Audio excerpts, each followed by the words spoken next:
My guest today, Ian Everard, believes with 100% certainty that silver will become constitutional money once again in the United States, but it's going to be a tough road ahead. As the inflationary fiat system reaches its end stages, Ian believes that there will be a switch to a digital system using stablecoins and the tokenization of everything as a cover. And under this system, what you buy, when you buy it, will be tracked and controlled, but he thinks that ultimately it is destined to fail, and when it does in the aftermath, silver will rise once again as the money of the people. All of that ahead right now. Ian Everard, it is great to have you back on Commodity Culture. I want to kick things off with the silver market because you've repeatedly stated on this show that between gold and silver, silver is the metal you prefer to hold. Now, since the war in Iran began, silver has been in a sideways consolidation, now at around $70 as we sit here today. Do you think the next move is a break to the upside? And with several guests on this show throwing out $300 as the next price target, do you think that's a reasonable forecast? I did last year. now it's we have these forecasts and we give these forecasts and the math seems to work. Yet we never quite seem to get there. I think 80 to 90 this year is a reasonable expectation.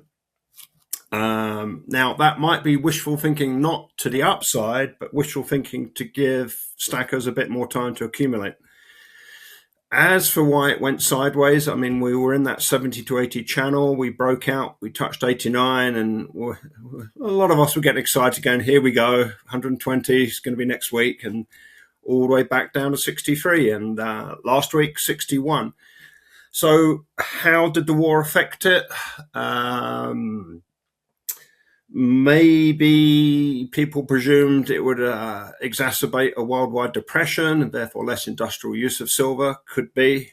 But it is such a tiny market, a whisper in a corner, a private agreement between two parties can move it $10 in 30 seconds. So will we ever know? No. But I am 100% convinced that after the new system, and maybe we'll talk about that later, comes in, where everything is tokenized, everything is digital, what you can and can't buy is permissioned in advance.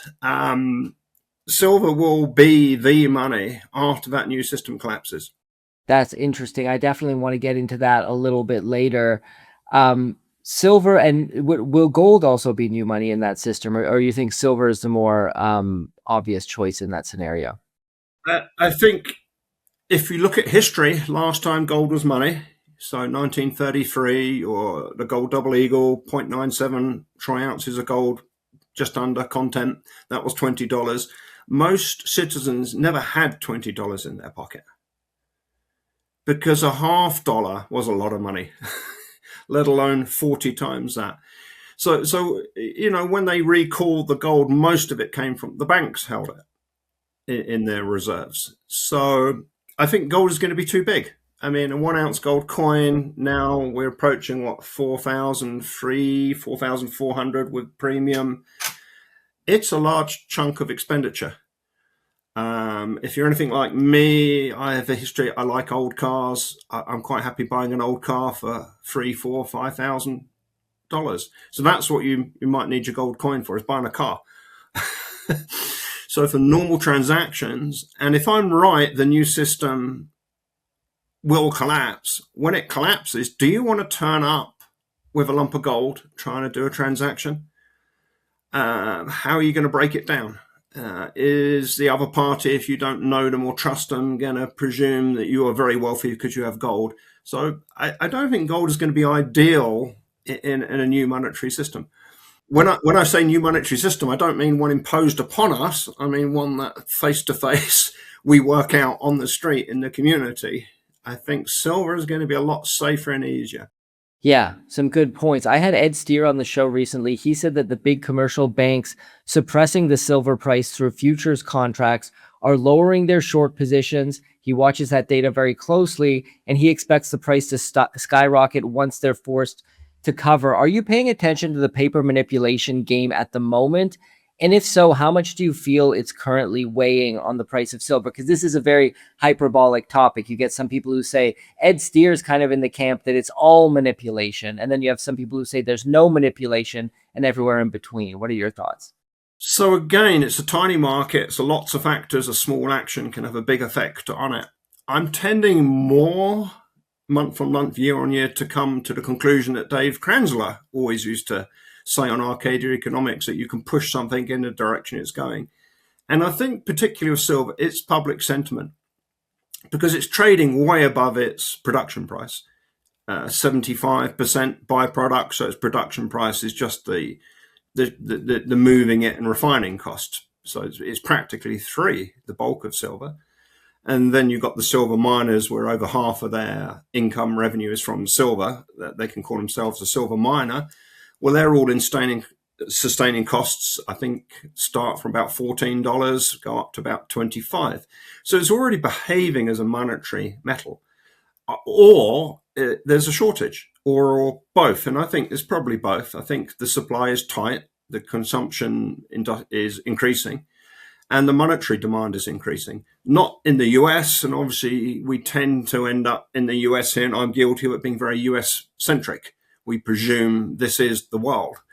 Well, any Americans watching, this is not the world. There's a lot more going on outside of our understanding as a nation. So, a lot of countries, India, Asia, even Europe, retail people are buying silver. They're ahead of the US in buying silver, and I know that from the retail demand. I talk to the major wholesalers once or twice a week. Premiums have hit rock bottom.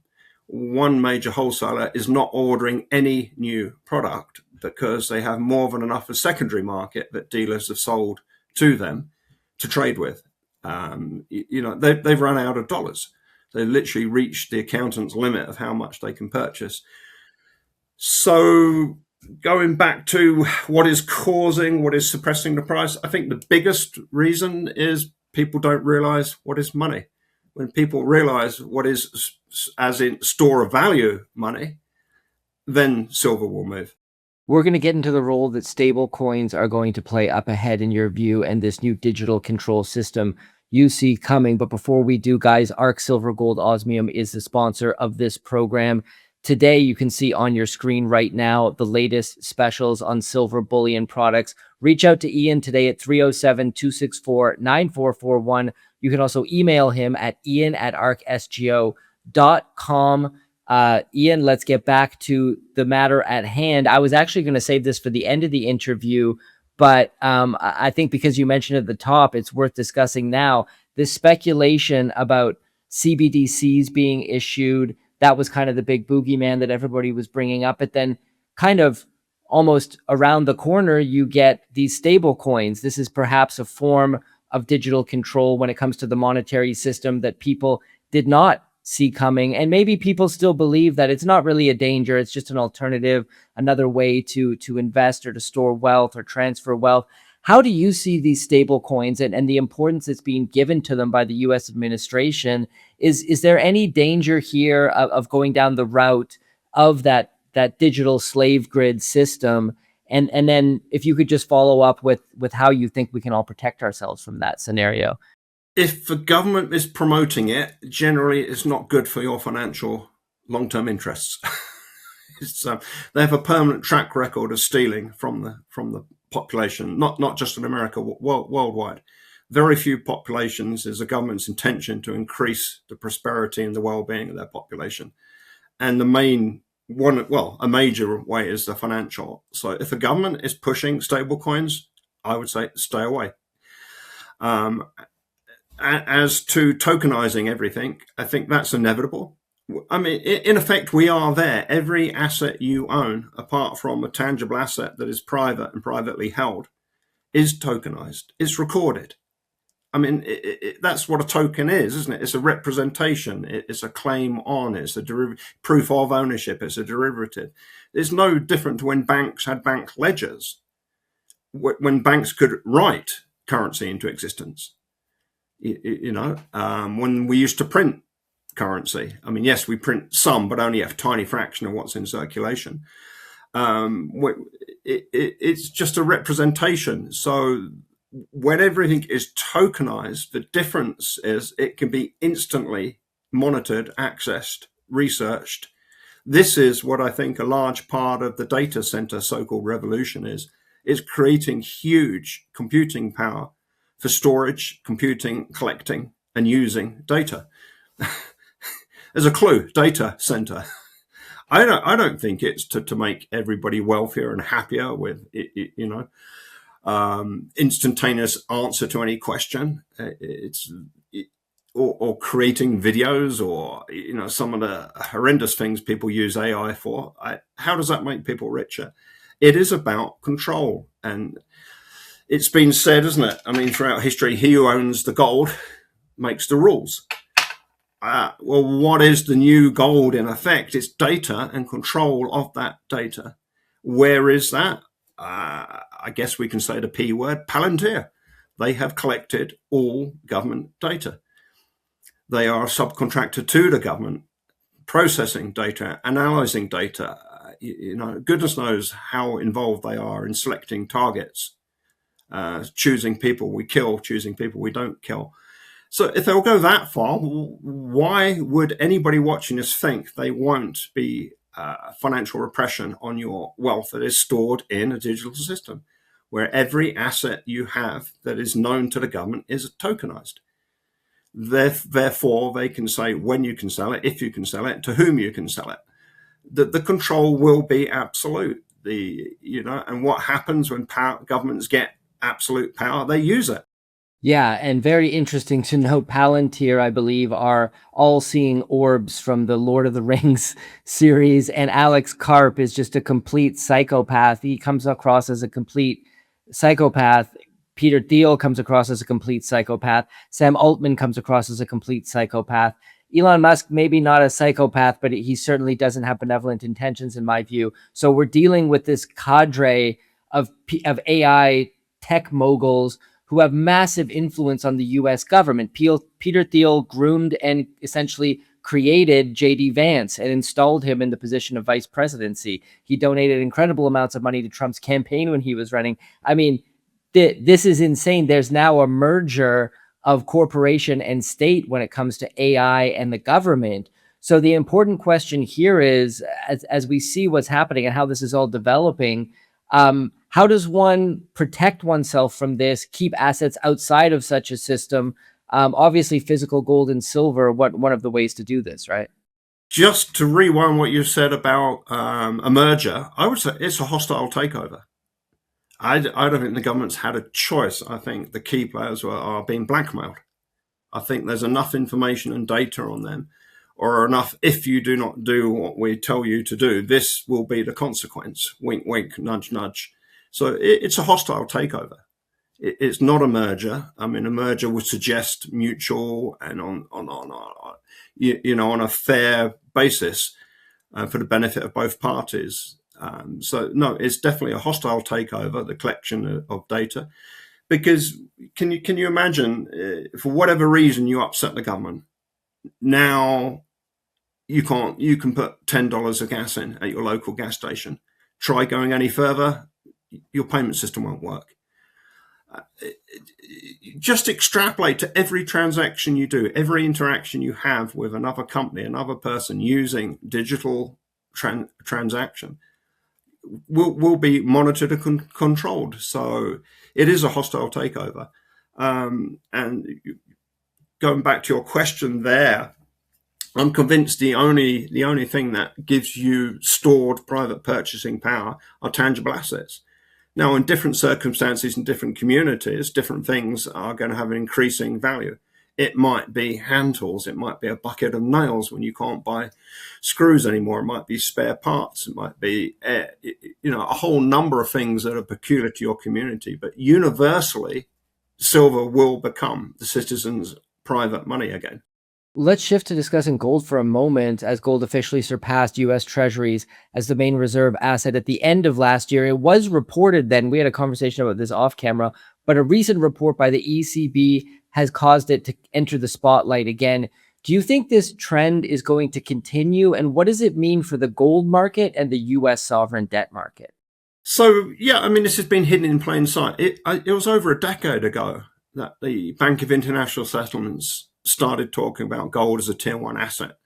And right off the bat, individual central banks were able to classify it as a tier one asset and to have no need to have cash, physical fiat cash reserves to back, underwrite the volatility of gold. So it's hidden in plain sight in the rule book for central banks, which is written in private, in secret. Americans, we hear a lot about, oh, don't bet against the Fed and the Fed this and the Fed that. And it seems so important. Who's the Fed chair and which way they're going to move interest rates? These decisions do not get made in America. These get made in Basel, in Switzerland, in private, every 2 months. And they declared gold a tier one asset. It wasn't to come alongside fiat currency, to come alongside the dollar. It was to replace it. So in the international banking world, in the Bank of International Settlements world, gold will be king.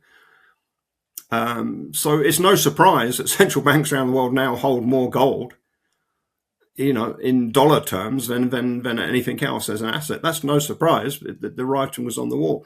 The question is, have they actually got more than they're saying? Are they holding more through counterparties, to keep it opaque?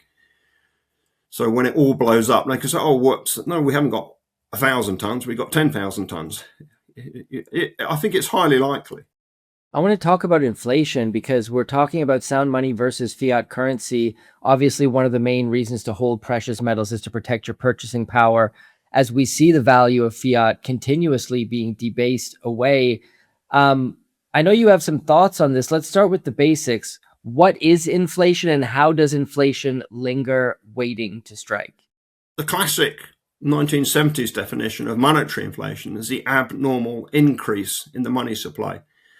I.e., that is, you're creating more money than genuine growth in wealth and genuine growth in population, because you need to increase the amount of currency to keep the value of the currency stable.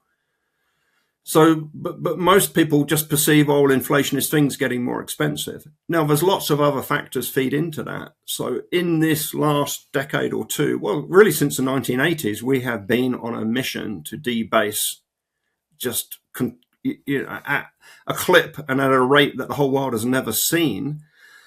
So we've created way more currency than increase in actual real wealth. And I think that is masked, its effects are masked. And if you think when China entered the World Trade Organization and then we had specialization in goods and services, that was a huge deflationary pressure. Certain items, you think how cheap you can go get a 6-foot television for what, $400, $500. Try buying that in 1970. It would have been hundreds of thousands if anybody could even make you one. So globalization has masked this debasement. But now things are unwinding. We're getting a lot more geopolitical tensions. We're getting mineral wars. So we're deglobalizing. This is going to combine with the latent effects of all this currency debasement. So when it really starts, and this is what I talk about lingering inflation, we haven't seen it.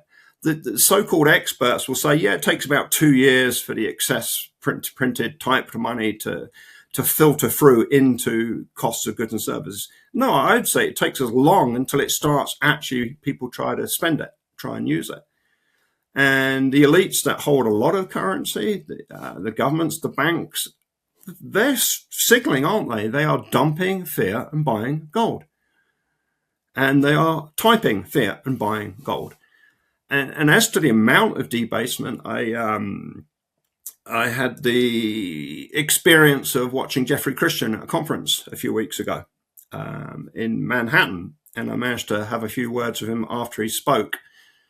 And I was talking about this whole debasement and the price of silver and how much silver is, he perceives is valuable and why silver in his opinion, will never break out. And I said, well, Jeffrey, If we have 80 times more currency than we had in 1980, that has not filtered through into tangible assets yet. And I thought he would argue with me, give me a reason why it won't.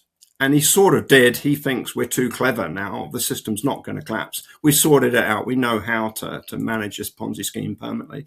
But what he said when I said there's 80 times more currency units worldwide in, 46 years period, he said to me, oh no, there's way more.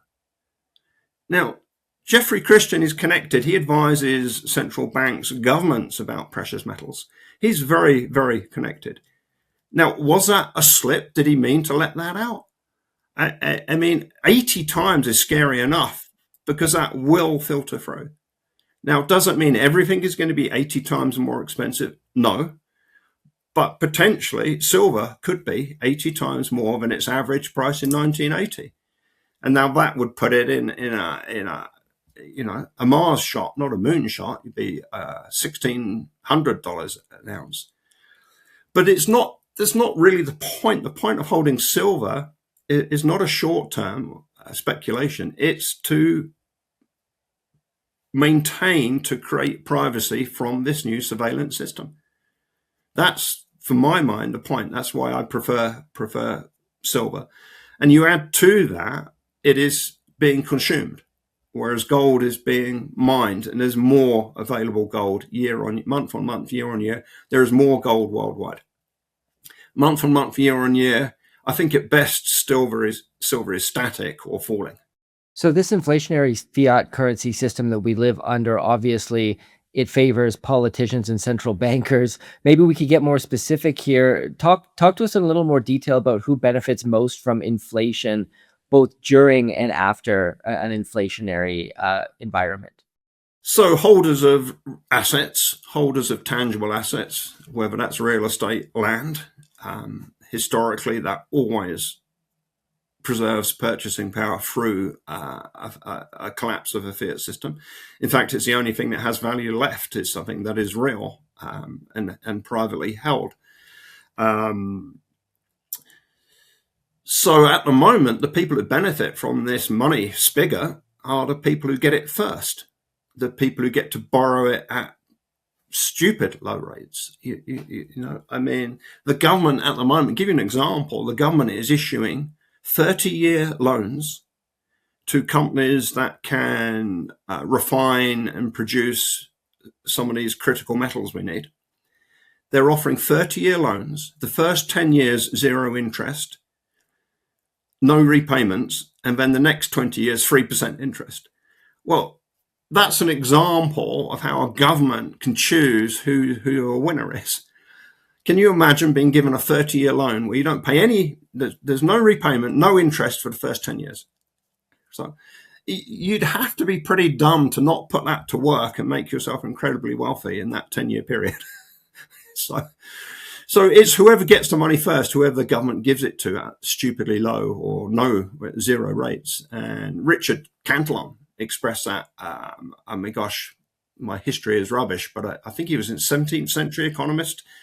I think he observed that the people who get the money first get the value, and the time it filters down, what they have had the chance to buy first has gone up in real value. So yeah, it's the connected people who get the money first. It's the people who play the game. I mean, the people who manage to get a 2% 30-year mortgage and are hanging on to it and not going to let that go. The principal they owe, if that is honoured, is going to be meaningless. So again, the people who understand the system, and if you have the nerve to use debt as an asset because the principal is eroding away, and if you use that debt to purchase a tangible asset that is going to appreciate way faster. So those people benefit. Unfortunately, most people don't have the option to buy another house or buy a farm or, most people don't have the option to benefit. They're stuck in a paycheck to paycheck. So they're in a situation where now, week on week, their purchasing power is being destroyed.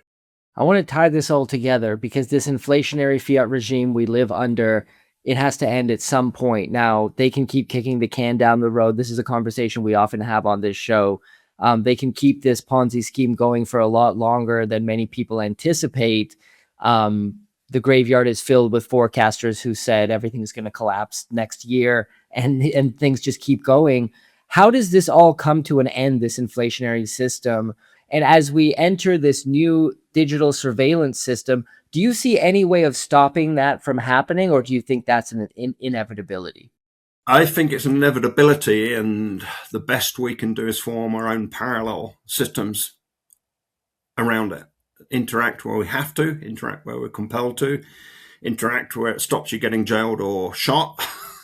So, a lot of my clients are quite adamant about their Second Amendment rights. I don't think that'll end well. I wouldn't recommend using your Second Amendment rights to avoid the control.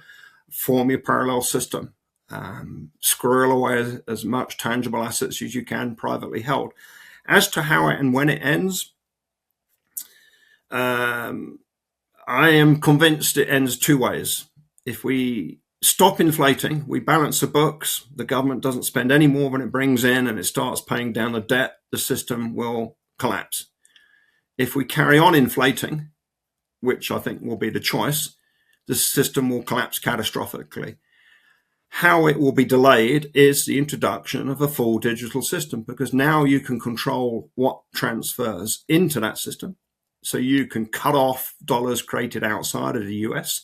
So US-centric speaking, we can run away and hide and avoid a lot of the debasement that we have done. That is, we talked about earlier, latent inflation that hasn't hit yet, stored pressure. We can dump a lot of that on the rest of the world that hold dollars. Two, in that new system, we can sanction who and how many dollars transfer into the system. And thirdly, we can control the velocity. Well, velocity is a key in the outworking of the release of that pressure of the monetary debasement. Once people want to get rid of their money, they spend it, and the next person gets it, spends it, because it becomes a hot potato. You don't want to hold this any longer than you have to, because if you wait a week or 2 weeks or a month, it's only going to have $19 of purchasing power. So if you can control the velocity as well, now you can slow down, you can delay the collapse. But at the same time of doing that, you are destroying your economy, because you've destroyed incentive, you destroyed people making investments, because you've captured wealth that would have been used productively to increase GDP. You're destroying that. So to maintain the system, there will inevitably be some sort of UBI to keep the masses happy, to keep the truck drivers and the tanker drivers and the food processing workers, all of the government workers, police, army, you name it. They've got to turn up to work. You've got to pay them enough so when they get home, they can eat, they can keep their car working, they can pay for their accommodation and their clothes, etc. So to do that, they'll start debasing the new digital dollar. But it will be at a more rapid rate, because in trapping a lot of wealth, you're destroying future economic growth. So we will probably enter into an unprecedented time of stagflation, where people are just not interested in investing and not interested in developing businesses, because the track record will say, well, if I do anything that it creates wealth, the government's going to steal it from me, or I'm not going to be able to spend it how I want to spend it. And if you can only create wealth in the digital system, it's fully controlled. So you could work your butt off for 10 years, create an incredible company, and then just like in Russia or China, the government says, it's ours now, goodbye. I mean, we just seen, haven't we? Is it Konstantin in Russia, one of the world's largest gold miners? He was arrested trying to flee on his private jet. Now the Russian government own his gold mines. So there will be no incentive to create wealth within the system. So now it's just treading water, and this is why holding the real stuff over history, from forever, that's what will be of value when the new system collapses, and it will collapse catastrophically. I think that young people today are already quite disincentivized from starting businesses and trying to contribute something like that. Excessive taxation happening in so many countries. Obviously, the debasement of the currency, so the profits you're making end up being much smaller. It just seems like you're fighting such an uphill battle now, with the continuous inflationary effects we've been talking about. One tangible asset I want to discuss with you is Rhenium. You're the only person on the show who's ever brought it up. It's a very fascinating market, small, and Rhenium is an essential component that is non-replaceable in certain applications. Walk us through the fundamentals and recent trends that you're watching in the Rhenium space. So we started studying Rhenium in September 2024. And quite soon I had a semi-retired friend. He started studying it for me very kindly.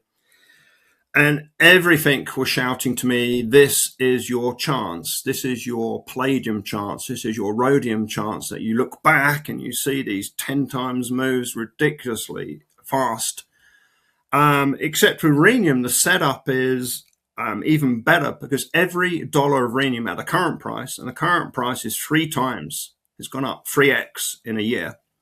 At the current price, $1 of Rhenium produces over $10,000 of product that cannot be produced without Rhenium.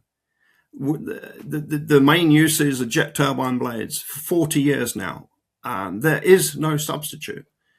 Because of its high melting point, only tungsten has a high melting point, because of its high resistance to stretching and compressing, its Young's modulus, there is nothing that comes close to the properties that it gives to jet turbine engines. The demand now is for 200 tons a year from civilian aviation airframes that are booked and in production. That's just civilian. Set that against a production, and it's a byproduct of a byproduct. It is not mined specifically for it's on its own. 50 tons a year. And then you add recycling, 25 tons a year. So there's 75 tons a year available with a 200 tons a year demand upon us. Now, it will shake some out of the woodwork. Some copper producers will open up a Rhenium line, so they'll extract a bit more Rhenium from their molybdenum. But it's not going to meet, and it's not going to meet in time. And the normal cure for high prices is high prices. Production increases, demand drops, and you get an equalization. At 10 times the current price, it's still $1 of Rhenium produces over $1,000 of product. It's still price insensitive completely. So this is why we like it. This is why we've recommended when people have asked for a one-on-one consultation. And we have sold literally tons of it. And that's against a 50-ton year annual production. And it gets better. There's new uses coming. It was only isolated 101 years ago in Germany. So it's the last element added to the periodic table, naturally occurring, not synthesized. So we're developing new uses, medical, electronics, high current contacts, even has potential jewelry uses. It's denser than gold. It in the raw form, it polishes up to a beautiful blue, grey, chrome, deep, almost shine you can see into. It has so many possibilities, and just the absolute scarcity of it is a perfect setup. 60 times rarer than gold by production, with no huge stockpiles. I mean, ourselves and our clients have a substantial stockpile. The European company Tradium has about 7-ton stockpile. But we're talking against a 200-ton year demand for civilian aviation only. Now, when you start talking military and space uses, it's used as a higher concentration in the superalloys. So they need more Rhenium, a lot more Rhenium, up to 4 times per engine. And then we keep losing planes, don't we? We keep losing jets and fighters. We keep blowing up oil refineries. It is a key reforming catalyst mixed with platinum in producing gasoline. We have all of those refineries to rebuild. And in that process, although it's called a catalyst, 10% gets consumed each cycle. So yeah, the whole setup is absolutely fantastic. It has a long way to go. It has been consoling to our own portfolio that when silver has been up to 121 and down to 63 and up to 90, the Rhenium is just chugging away. Every now and then it will do a $1,000 jump in a month per kilo. And then maybe it will go sideways for a month and then it goes up another 100, 200. It's just an upward graph. And I am actually even more confident now of it going 10 times from where it is now than I was, but it would go 10 times when it was only 2,500 a kilo. It is, in my opinion, inevitable as long as we keep building aircraft and fighter jets and oil refineries, satellites, etc. Well, you are one of the few people that sells physical rhenium at ARC SGO. Once again, on screen right now is Ian's number and email, along with the silver bullion specials that we introduced earlier. Ian, while this is on screen, why don't you quickly walk us through ARC Silver Gold Osmium and how you conduct business there? Sure, yeah. I mean, we are passionate about tangible assets. My wife, without telling me, started praying in 2015 that God would show me how to create and preserve wealth.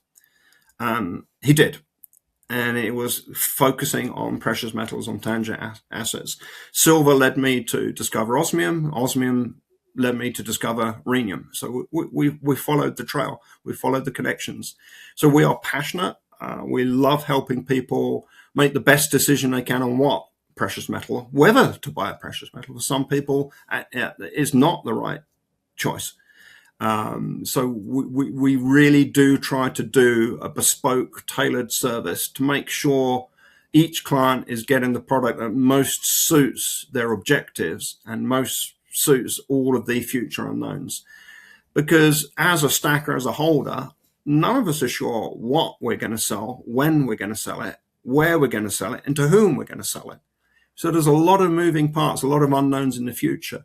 So that's why it is good to have a variety. Don't just get all silver eagles. Don't just get all 90%. Don't just get all silver. Get a bit of gold, get a bit of rhenium, get a bit of platinum. Cover your bases, because you'll give you more options in the future. And we don't know exactly how it will plan out corporately, as on the macro. We don't know how it will plan out individually.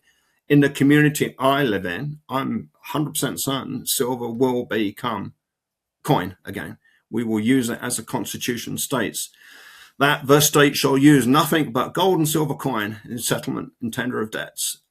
We will go back to that Constitution. Great. Well, once again, guys, call the number on the screen or email Ian. That information is displayed right now. Ian, always love talking to you about precious metals and looking forward to the next time we can chat. Thank you, Jesse.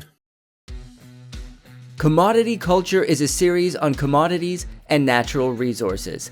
If you would like to see more, be sure to subscribe and hit the bell notification so you're always up to date with the latest episodes.